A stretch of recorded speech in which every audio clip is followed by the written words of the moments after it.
Good morning students. आज हम लोग चैप्टर 4 रीड करने वाले हैं। चैप्टर 4 का नाम है हीट एंड इट्स इफेक्ट। ठीक है, तो इसमें सबसे पहले हम लोग ये देखते हैं कि हीट क्या होती है। तो हीट एक टाइप की एनर्जी होती है।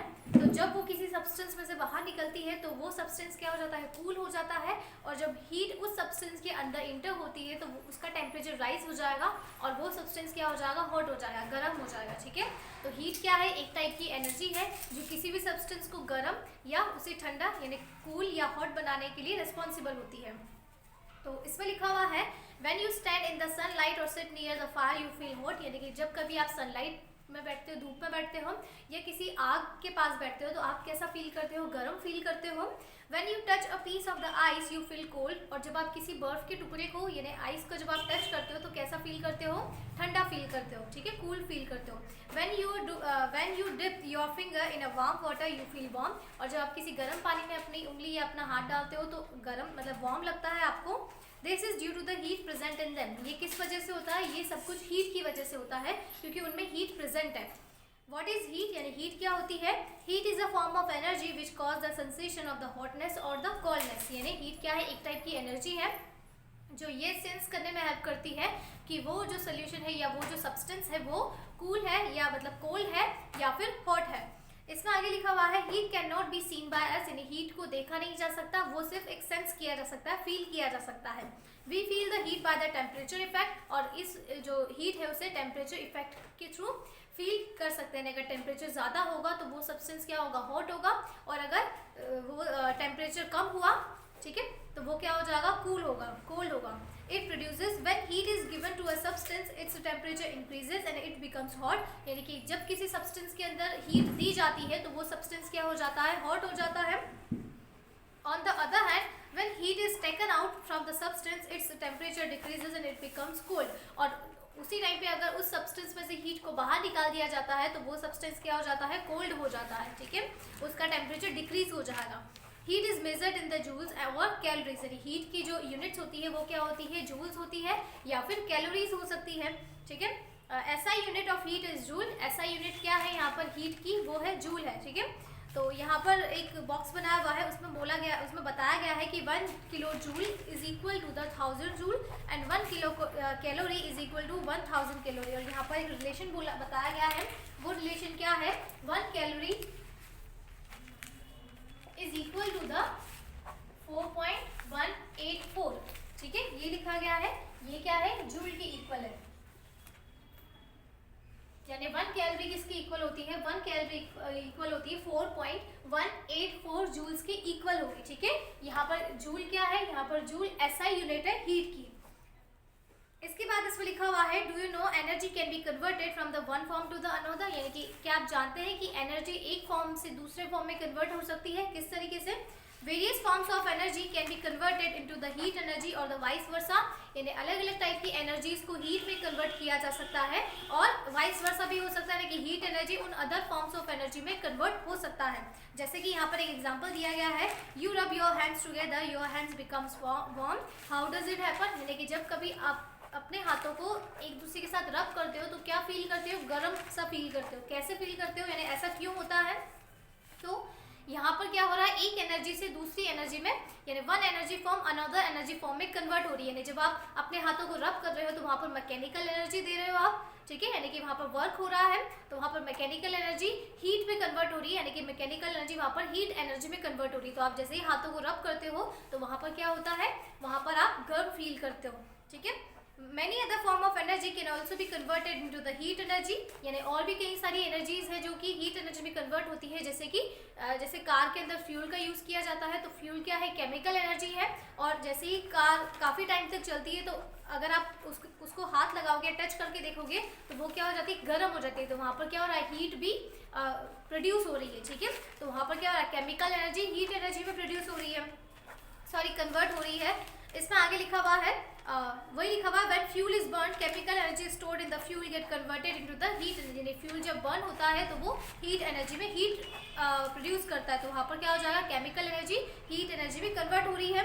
When we switch on an electrical heater electrical energy get converted into the heat energy, यानी जब इलेक्ट्रिकल हीटर को स्विच ऑन किया जाता है तो वहाँ पर क्या हो रहा है, इलेक्ट्रिकल एनर्जी प्रोवाइड करवाई जा रही है, और हीटर क्या करता है, वार्म करता है अपने आसपास के इन्वायरमेंट को, तो वहाँ पर वो हीट प्रोड्यूस कर रहा है। इसका मतलब वहाँ पर जो इलेक्ट्रिकल एनर्जी है वो हीट एनर्जी में कन्वर्ट हो रही है। आगे एक और एग्जाम्पल दिया गया है, क्या है? Heat energy of a burning petrol is converted into the mechanical energy in a car. और जब पेट्रोल बर्न होता है कार के अंदर, तो कार क्या होती है? रन होती है, कार पेट्रोल से ही चलती है। और जैसे ही वहाँ पर वहाँ पर पेट्रोल बर्न होना शुरू होता है, तो वहाँ पर कार रन करना स्टार्ट करती है। और कार की रनिंग में कौन सी एनर्जी चाहिए? मैकेनिकल एनर्जी चाहिए। तो वहाँ पर देखा जाए तो वहाँ पर हीट एनर्जी, पेट्रोल के बर्न होने से कार रन हो रही है, तो वहाँ पर हम लोग बोल सकते हैं कि जो हीट एनर्जी है वो किस में कन्वर्ट हो रही है? मैकेनिकल एनर्जी में कन्वर्ट हो रही है। आगे लिखा हुआ है, you know that energy has the capacity to do work. यानी एनर्जी क्या है? किसी भी वर्क को करने के लिए जो कैपेसिटी होती है उसे एनर्जी कहते हैं। जैसे कि ह्यूमन को वर्क करने के लिए किसी न किसी एनर्जी की जरूरत होती है, तभी जाके वो वर्क कर सकता है। ठीक है, तो वो क्या है? एनर्जी है उसके लिए। So heat must be able to perform work. इसी तरीके से हीट भी क्या है? एक टाइप की एनर्जी है जो कि क्या करती है? कुछ ना कुछ वर्क परफॉर्म करती है। For example, in your homes you use heat for cooking food, ironing your clothes, heating water. यानी कि घरों में अगर देखा जाए तो फूड को कुक करने के लिए हीट की जरूरत होती है, कपड़ों को आयरन करने के लिए वहाँ पर हीट की जरूरत होती है, और पानी को गर्म करने के लिए हीट की जरूरत होती है। ठीक है, यहाँ पर लिखा हुआ है आगे हॉट एंड कोल्ड, यानी हॉटनेस क्या होती है और कोल्डनेस क्या होती है। तो we know that some objects are hotter than other while some are the colder than other। यानी कुछ सब्सटेंस किसी अदर सब्सटेंस के कंपैरिजन में हॉट होते हैं और कुछ सब्सटेंस क्या होते हैं? किसी अदर के कंपैरिजन में कोल्ड होते हैं। We often decide which object is hotter than the other by touching the object, but is our sense of touch reliable? Let us find out। यानी यहाँ पर ये लिखा हुआ है कि आप किसी भी सब्सटेंस या किसी भी मैटर, कोई मटेरियल हॉट है या कोल्ड है, कैसे पता कर सकते हो? उसे टच करके। लेकिन क्या वो रिलायबल है? यानी यहाँ पर एक एक्टिविटी दी गई है जिसके थ्रू ये बताया गया है कि अगर आप टच के थ्रू किसी भी सब्सटेंस को पता करने की कोशिश करते हो कि वो हॉट है या कोल्ड है, तो वो रिलायबल नहीं है। ठीक है, विश्वास योग्य नहीं है वो। तो कैसे? यहाँ पर एक्टिविटी फर्स्ट है। इस एक्टिविटी फर्स्ट में क्या दिया गया है? इस एक्टिविटी फर्स्ट के अंदर 3 बॉल ली गई है। ठीक है, 3 कटोरियाँ ली गई है। एक कटोरी के अंदर हॉट वाटर रखा गया है, सेकंड वाले बॉल के अंदर वार्म वाटर है, और थर्ड वाले के अंदर आइस कोल्ड वाटर रखा गया है। ठीक है, यानी 3 बॉल्स हैं। फर्स्ट वाले बॉल में ज़्यादा गर्म पानी है, बीच वाले में गुनगुना पानी है, और जो थर्ड बॉल है उसमें आइस वाटर है। तो यहाँ पर एक स्टूडेंट को बोला गया है कि वो अपने हाथ से, अपनी फिंगर से, सबसे पहले जो राइट हैंड साइड वाला जो हाथ है उसमें वो वार्म वाटर के अंदर हाथ डाल के रखिए, फिंगर डाल के रखिए, और जो लेफ्ट साइड वाला हैंड है उसको कोल्ड वाटर के अंदर डाल के रखिए। ठीक है, तो उसे 2 मिनट के लिए या कुछ मिनट्स के लिए उसको ऐसे ही रखिए। देन उसके बाद सडनली उसे गुनगुने पानी के अंदर, दोनों हाथों को जैसे ही वो गुनगुने पानी के अंदर डालेगा, तो उसका जो राइट हैंड साइड वाला है वो वार्म जैसा ही फील होगा। यानी वो उसे ये लगेगा कि जो गुनगुना पानी है वो गर्म है, और जो लेफ्ट हैंड साइड वाला लेफ्ट हैंड है वो जैसे ही गुनगुने पानी के अंदर डाला जाएगा तो उसे ठंडा लगेगा। ठीक है, तो इसमें अगर कंक्लूजन देखा जाए तो इसका कंक्लूजन क्या था?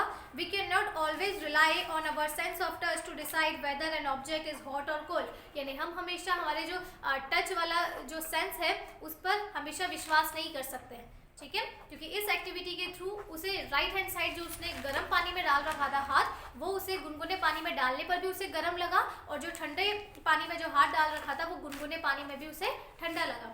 ठीक है, तो यहाँ पर जो नेक्स्ट टॉपिक है वो क्या है? टेम्परेचर। तो टेम्परेचर क्या होता है? यहाँ पर टेम्परेचर क्या होता है? टेम्परेचर का मतलब क्या होता है? एक टाइप की डिग्री।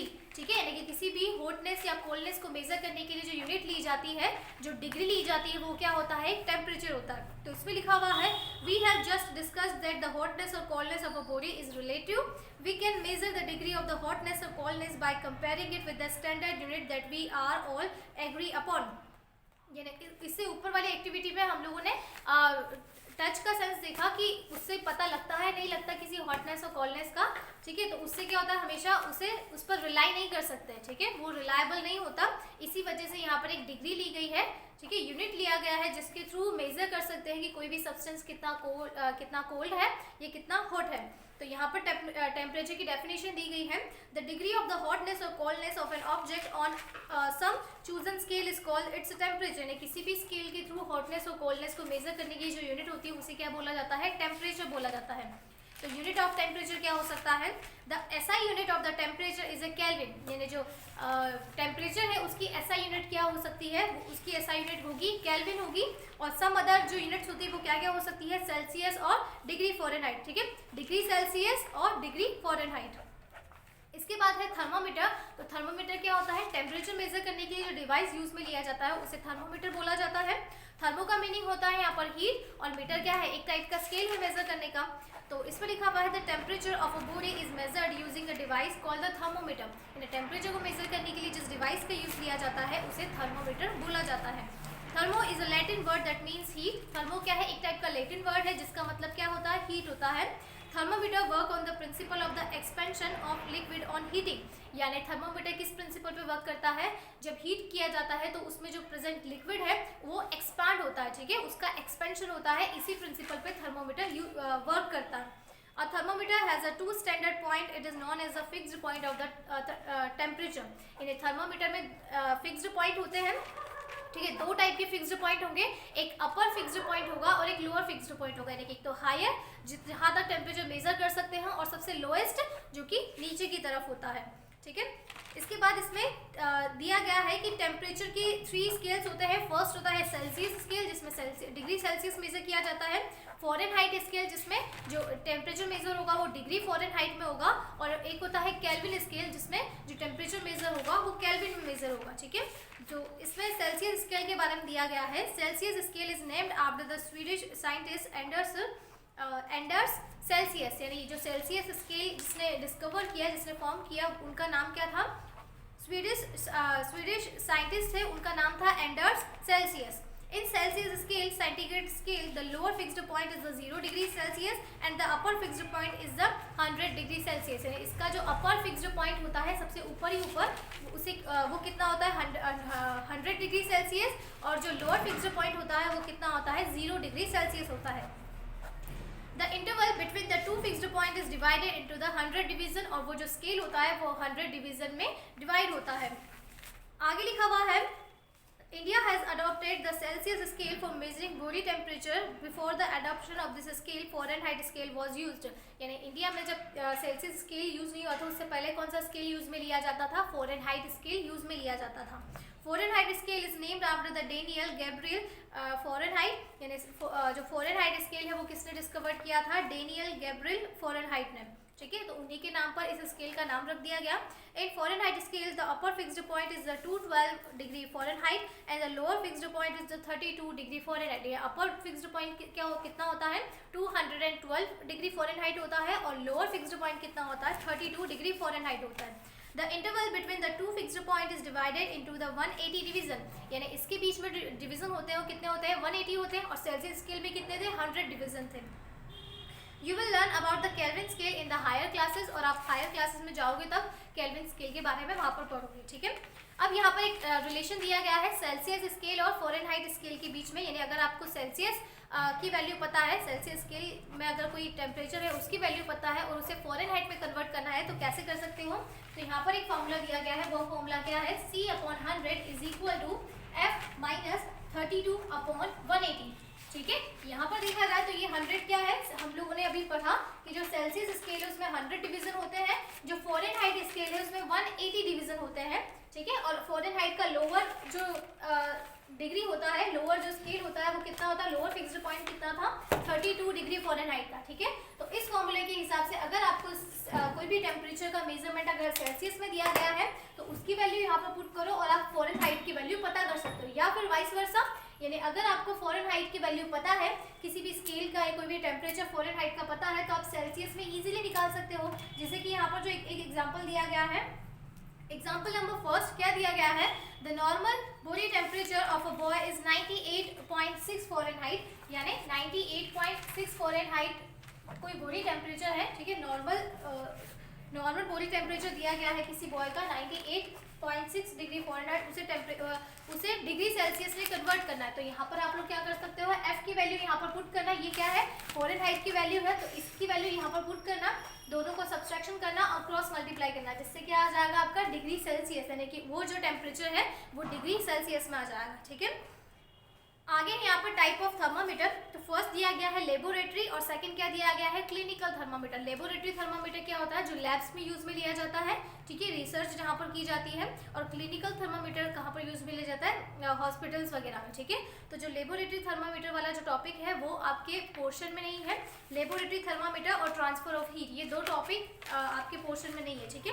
तो हम लोग क्लिनिकल थर्मामीटर के बारे में पढ़ते हैं। तो तो यहाँ पर नीचे देखा जाए तो क्लिनिकल थर्मामीटर का एक फिगर दिया गया है, फिगर 4.5। तो इसमें देखा जाए तो फर्स्ट वाला जो पॉइंट है वो क्या है, अगर आगे का पॉइंट देखिए यहाँ पर थर्मामीटर का आगे वाला पॉइंट, उसे क्या बोला गया है, थर्मामीटर बल्ब बोला गया है, ठीक है। उसके बाद यहाँ पर एक किंक यानी कि यहाँ पर एक कुछ यहाँ पर कुछ ब्रेक सा है, ठीक है, उसे क्या बोला गया है, किंक बोला गया है। किंक को बैंड भी बोल सकते हैं, लेकिन यहाँ पर क्या हो रहा है, ये जो ट्यूब है वो थोड़ी बैंड हो रही है, इस बैंड को बोला गया है यहाँ पर किंक, ठीक है। मर्करी लेवल अभी 37 डिग्री सेल्सियस पर है, जो कि नॉर्मल बॉडी टेम्परेचर होता है, ठीक है। और पूरे जो ट्यूब है उससे बोला जाता है कैपिलरी ट्यूब, अंदर वाली ट्यूब को कैपिलरी ट्यूब बोला जाएगा और बाहर वाला जो कवर है उसे स्टेम बोला जाएगा, ठीक है। ये क्या था, क्लिनिकल थर्मामीटर का स्ट्रक्चर था। अब हम लोग यहाँ पर रीड करेंगे क्लिनिकल थर्मामीटर में क्या लिखा हुआ है। The laboratory thermometer cannot be used to measure the human body temperature। यानी लेबोरेटरी थर्मामीटर को body temperature, human body temperature measure करने के लिए यूज में नहीं ले सकते। क्यों नहीं ले सकते, क्योंकि जब लेबोरेटरी थर्मामीटर के जो बल्ब होता है वो जैसे ही एयर कांटेक्ट में आता है तो वहाँ पर मर्करी ऑटोमेटिकली क्या हो जाता है, डाउन हो जाता है, ठीक है। तो यहाँ पर हम लोग डायरेक्ट क्लिनिकल थर्मामीटर का कंस्ट्रक्शन देखते हैं। क्या लिखा गया है यहाँ पर, जो The only difference is that there is a slight band in the stem just above the bulb। यानी क्लिनिकल थर्मामीटर और लेबोरेटरी थर्मामीटर में सिर्फ एक ही डिफरेंस है कि यहाँ पर जो बैंड वाला जो पोर्शन है वो सिर्फ क्लिनिकल थर्मामीटर में ही मिलेगा। क्यों मिलेगा, क्योंकि जैसे ही थर्मामीटर को, क्लिनिकल थर्मामीटर को मुंह से बाहर निकाला जाता है तो वहाँ पर वो मर्करी ऑटोमेटिकली नीचे आना शुरू होता है, तो वो नीचे ना आए उसके प्रिवेंशन के लिए यहाँ पर एक बैंड दिया जाता है, उस बैंड को बोला जाता है किंक, ठीक है। तो यहाँ पर अगर हम लोग इंपॉर्टेंट टर्म्स देखें क्लिनिकल थर्मामीटर में, तो इसकी जो रेंज होती है वो क्या होती है, 35 डिग्री सेल्सियस, जो कि लोअर फिक्स्ड पॉइंट है, और अपर फिक्स्ड पॉइंट क्या होता है, 42 डिग्री सेल्सियस होता है, ठीक है।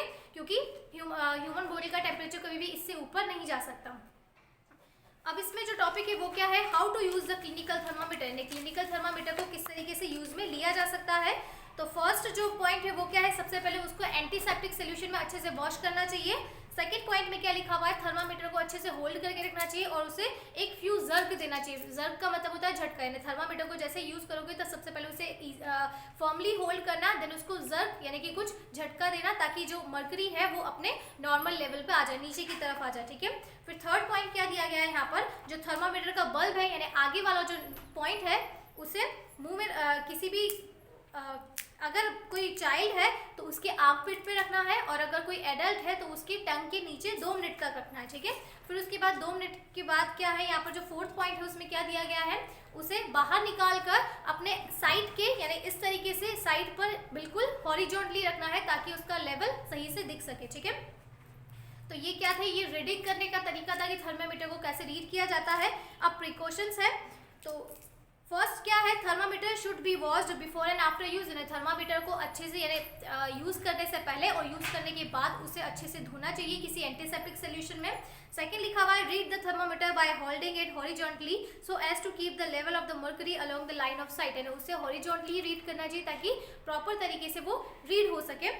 इसके बाद क्या है, उसे अच्छे से हैंडल करना चाहिए, थर्ड पॉइंट। फोर्थ पॉइंट क्या लिखा गया है, उसे बल्ब से होल्ड नहीं करना चाहिए, क्योंकि वो क्या होता है, काफ़ी सॉफ्ट होता है, यानी उसे अगर कहीं भी हार्ड सरफेस पे वो कहीं टकरा जाएगा या किसी टाइटली होल्ड कर लिया जाएगा तो जो मर्करी होता है वो ऑटोमेटिकली नीचे डाउन चला जाएगा, या फिर उसका जो स्टेम है वो ब्रेक हो जाएगा।